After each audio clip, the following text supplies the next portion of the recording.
Hello, friends, and welcome back to Malicious Compliance Stories. Let's kick off today's video with a story about a concrete spill, a pair of high and mighty neighbors, and the most satisfying power washer payback ever. But before we begin, best way to support our channel is to leave comments, like, and subscribe with the turned-on bell so you don't miss the new video every single day. Here we go. Petty pressure washing. A few years back, I was helping my mom out with a project at her house, laying down a new concrete driveway. It was a big job, and I was doing my best to make it neat and professional. The project went smoothly, but when we finished, I noticed that some of the runoff from the concrete pour had trickled down into the neighbor's side pathway. It wasn't a major mess, just a light wash of slurry water that left a faint discoloration on the concrete path beside their house. You probably wouldn't even notice it if you weren't looking for it. But of course the neighbors noticed. Now, a polite heads up would have been enough. A simple, hey, some runoff got on our path, would you mind giving it a rinse, would have done the trick. But that's not how they rolled. Instead, they stormed over acting like we'd defaced their sacred concrete. No hello, no neighborly courtesy, just demands, scowls, and passive-aggressive muttering about people who can't respect property lines. At first I was annoyed. I was already busting my back trying to get a big job done for my mom, and now I had to deal with this? But I figured, you know what, let's just keep the peace. I agreed to clean the path. My mom, for her part, wasn't thrilled. She's never had the best relationship with these neighbors, but she shrugged and said, do what you want, but don't go overboard. Well, I decided I'd be thorough.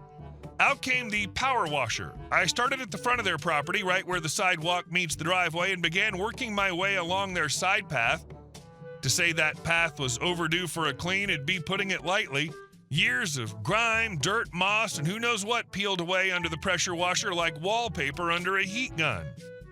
It was honestly kind of satisfying, turning that grimy gray path back to its original concrete color. I moved slowly, deliberately, making sure I cleaned every square inch. Not just a rinse, a full detail job. Leaves swept, edges trimmed. If they were going to get a clean path, they were going to get the cleanest section of concrete they'd ever seen. That is, up until the part where our concrete runoff had reached. The moment I hit the area affected by the runoff, the reason they were complaining, I scrubbed the heck out of it. I made it shine. Not a trace of that slurry was left. It looked like a brand new path. Then I stopped, right there, mid-path. I turned off the washer, rolled up the hose, and packed everything away. What I left behind was a perfectly sharp divide. From the front of their property to the runoff zone, pristine, freshly power-washed concrete. From that point onward, leading all the way up to the side of their house, Grime City. Years of dirt and moss staring back at them like a crime scene. And that clean section, it made the dirty part look even worse. I didn't say a word, didn't leave a note, just waved politely when they peeked out their window later that day. They couldn't really say anything. I had, after all, done exactly what they asked. I cleaned up the concrete runoff. I didn't agree to clean their entire property. I went above and beyond for the section I was responsible for. The best part, my mom, who wasn't thrilled about me helping them at first, actually laughed when she saw it. Well, she said, sipping her tea and peering out the window, I think you got your point across. Weeks passed. They never said a word about the path again, never thanked me, of course, but they also never demanded I come over and finish the rest. I think the silent shame of seeing that perfectly power wash section every day was enough. Maybe it even served as a reminder that a little politeness goes a long way. Or maybe it just taught them not to mess with someone holding a pressure washer and a grudge. Either way, the job got done, just not quite the way they expected. You gave them exactly what they demanded, no more, no less, and let the result do all the talking. A gleaming strip of unlikely justice sitting smack next to the rest of their sadly grimy walkway. It's satisfying because you honored the ask while quietly flexing your power washer prowess, and it's a little sad because they couldn't see the forest for the trees and ended up glaring at their own half-clean path every single day. Perfect execution. And our second story, fishing guide versus HOA. So we moved into our new house in a quiet little subdivision, beautiful home, decent neighbors, and of course an HOA. I've heard the horror stories, warring over mailbox colors and getting fined for planting the wrong kind of hydrangea. But before I signed anything, I sat down and read those covenants cover to cover. I wasn't looking to start fights, but I also wasn't about to let some clipboard warrior dictate how I lived. My main concern, the boat. I fish. It's not just a weekend hobby, it's who I am. I'm a licensed guide and my boat's part of my livelihood. Fortunately, the covenants had a clear clause. Boats were allowed as long as they weren't visible from the street. That's it. No mention of side yards or which direction the trailer faces, just not visible. So I did everything by the book. I asked the builder to pour an extra concrete pad next to the garage. Then I installed a 6-foot wooden gate and fence along the side yard so the boat could sit tucked away and visible from the street. Done and done. Or so I thought. Barely a week after moving in, I get a call at work from my wife. She sounds rattled. Apparently, while I was gone, the holy trinity of the HOA board, 3 middle-aged guys in tucked-in polos and mirrored sunglasses, decided to swing by for a friendly visit, without notice. They told her that they had concerns about the gate and fence, congratulated her on the house, then immediately shifted gears into full passive-aggressive mode. According to them, the gates were too far forward on the side of the house, making them technically part of the front yard. That, they said, violated HOA code. My wife politely told them that I was the one who handled this stuff, but they just smirked and said, "Isn't your husband the fishing guy? We love fishing. Maybe we can work something out." Yeah, super sleazy. So I called one of them later that evening. I was hoping for clarification or at least a civil conversation. Nope. As soon as I mentioned the gate, the guy flipped like a switch. "You're in violation," he said. "Fix it or we'll take legal action." Well then. Next morning, I drove down to the local junkyard and found the biggest, nastiest eyesore of a car I could get my hands on. This thing was a rusted-out Oldsmobile that looked like it hadn't moved since the Carter administration. No engine, mold in the back seat, a cracked windshield held together with duct tape and bad decisions. I paid cash and had it towed straight into my driveway. But I wasn't finished. To really drive the point home, I mounted a 9-foot satellite dish on top of the roof like I was trying to communicate with low-orbiting satellites. Or maybe just ruin property values. It was hideous, glorious, and totally legal. The HOA covenants had zero language banning non-operational vehicles in driveways or satellite dishes mounted on, well, anything that wasn't a house. Cue the panic. It didn't take 24 hours before I had one of the HOA trio knocking on my door again, this time trying to play nice. "Let's be reasonable," they said. "We all want to live in a nice neighborhood, right?" One even admitted, "Maybe the gate's not that big of a deal after all." Oh, not a big deal anymore? I told them I'd think about moving the car if I got written confirmation that the gate was no longer under review, no vague promises, no "we'll talk about it next meeting." I wanted it in writing. 3 days later, a letter arrived, typed, signed, and notarized. The HOA was officially no longer pursuing the gate violation. With that, I had the junker hauled away. 2 months later, someone else installed a very similar side gate. No complaints.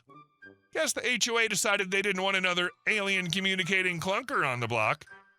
So yeah, read your HOA covenants, and sometimes the best way to win is to out-petty the petty. What really lands the punch is that you never broke the book you'd already read cover to cover. You just held it up like a mirror until they couldn't stand their own reflection. Now the boat stays, your gate stands, and the neighborhood has a brand new precedent. Don't start battles you're not prepared to litigate or decorate around. And our last story. You are just a garbage man in dirty overalls. You won't believe what my smug, entitled neighbor, a real male Karen, pulled off. He built a luxury resort-style pool right on my land. And get this, when I showed up in my work overalls, I nearly ended up in court. But trust me, the wildest part is still ahead, so get comfy because the ending will blow your mind. It all started in the summer of 2014. I own a construction company in Texas and inherited about 20 acres outside the city from my great-grandfather. Years ago, I leased out part of the roadside frontage for a gas station with a mini-mart. The rest of the land's totally overgrown with 3-year-old weeds. The old wooden house got wrecked in a hurricane the year before, so I only stop by once a year just to check in with tenants and sign off on paperwork with the gas station manager. The land was a family keepsake. I had no plans to sell it, but I didn't have much time for it either. That morning, I drove out in my pickup to take a look at the foundation of the old wrecked house. I was thinking maybe I'd build some storage sheds. I pull up and my jaw hits the floor, right there where the old elderberry bushes used to be and where my great-granddad's barn once stood. There's a glistening turquoise pool, easily 50 feet long, surrounded by wooden loungers, fake potted palm trees, and even a fancy stone grill island set up.